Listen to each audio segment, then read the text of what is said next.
Ladies and gentlemen, a big welcome to you. One NASCAR, alluding to the sonnet, says that the world needs more teachers and less cops, because while cops enforce the law, teachers instill accountability. With me today in studio is one teacher who also happens to be a leader, and what he's going to do today is to be accountable to his faculty and his campus that he leads, that is the Kenya Science Campus under the Faculty of Education. Let me invite Mr. Idris Chetambe to introduce himself to you. Idris Chetambe, final year student at Kenya Science Campus, Faculty of Education, pursuing Bachelor of Education, ICT and Mathematics. I happen to be now the outgoing governor, serving the term 2022-2023, University of Nairobi Student Association, Kenya Science Campus. How has been your tenure, Mr. Idris? So it has been a 1 year journey, and I find that it has had its achievements and the challenges. From the challenges and the achievements, you can now at least give some recommendations. At first, I was inspired to go for this leadership, to have that chance to offer what I can do in leadership, having a reference from a previous leadership, which at some point we were not satisfied with. So I went into the race with 3 objectives. One was academic, the second one was about the welfare of the students, the third one was about the security concern in the institution. So in terms of academics, we are an institution that right away in first year when COVID struck, that is when our professional body dealing with academics also went down, and we had no single member in that professional body. That is the body that aids in following up these missing marks, knowing how can we do supplementaries, and facilitating all the academic programs now in conjunction with UNSA, with the support of UNSA. So our professional body was University of Nairobi Educational Students Association, UNSA, which went on dead. So we had problems.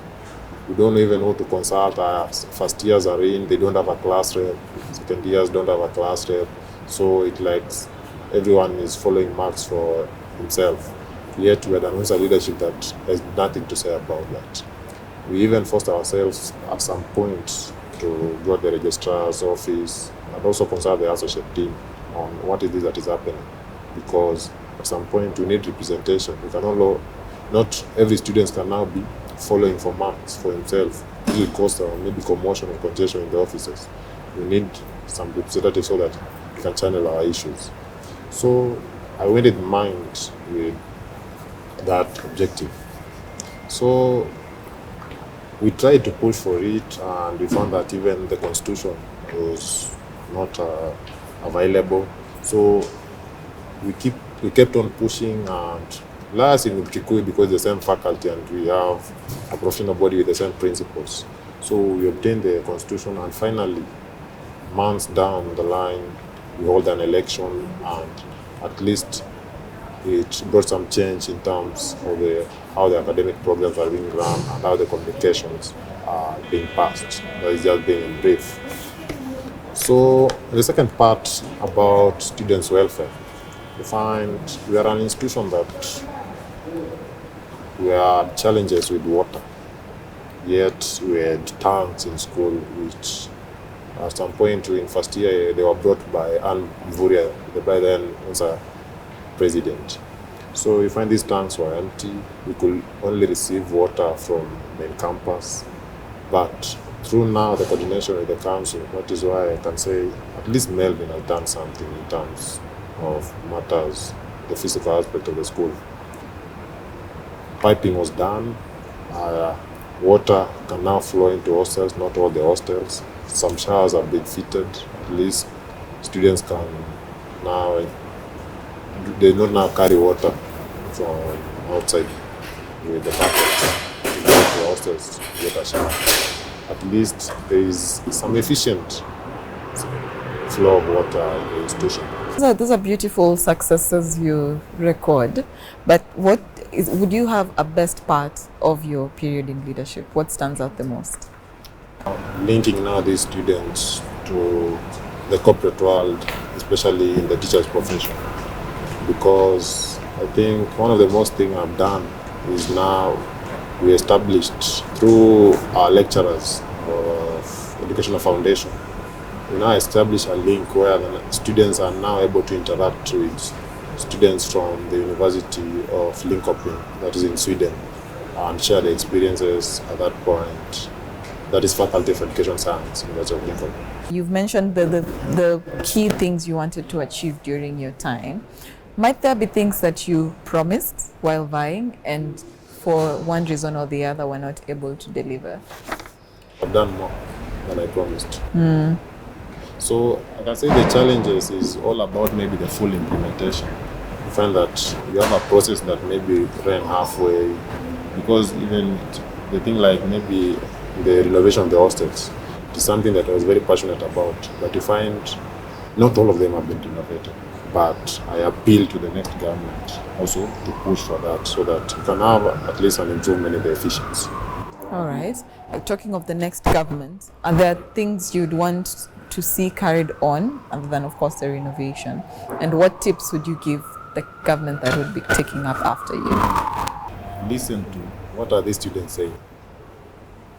Upon listening, they can now have their manifesto. I think that is the first step.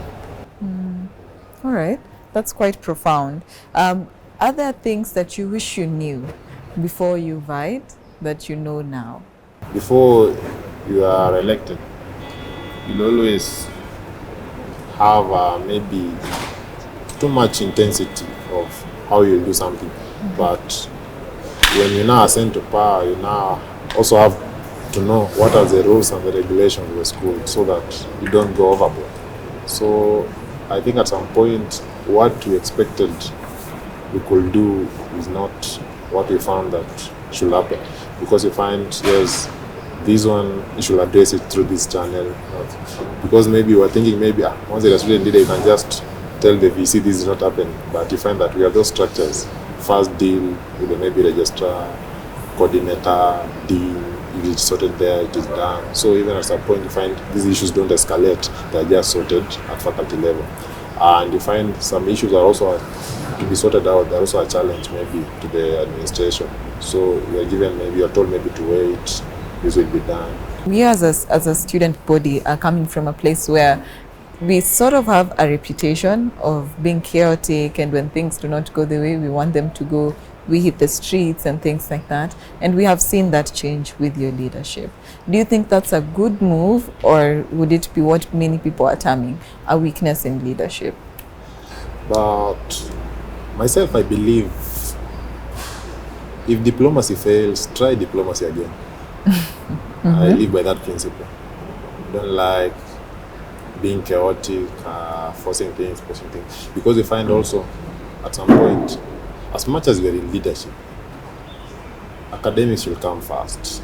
You came to the institution to pursue your degree, complete your course, have a certificate, and you find now leadership just came in because you didn't come to study leadership. You came to pursue your degree, but along that process you find there's an opportunity to lead your fellow students. So you must balance between the two and give priority to what brought you to the university. Yeah. Probably as we draw to the end, is there anything you wish you did differently during your term? What I might have done differently.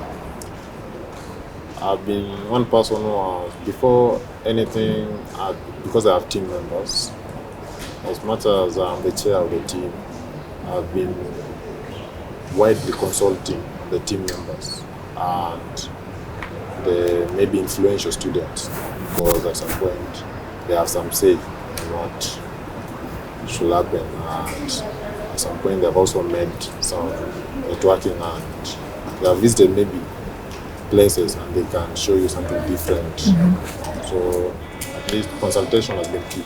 Yeah. A parting shot to your constituents, those you've been serving? So I believe you'll be left in the safe hands. My hands have been safe. Yeah. That's all? All right. Now, at the end of this program, what we usually do is a segment where we try and let the students know that you're not always this serious. And so probably give us an interesting fact about yourself. That's part one. Interesting fact about myself. Yes. I like interacting with kids. Kids? Yeah. Okay. Because I think I'm from a family with more sisters and brothers. Most of them are older than me. So I've had to interact with these nephews and nieces of me. So most of the time when I'm at home, while other people are watching, maybe are in games, you just find me with 4 of them. Babysitting. Just making some jokes. Okay. Thank you so much for joining us, Idris. We hope we'll be having you yet another time in the future. But for now, we will bring this to a close. And in the words of Walt Whitman, the words of teachers will itch in your ears until you understand them. We hope that those of Idris will do the same for you.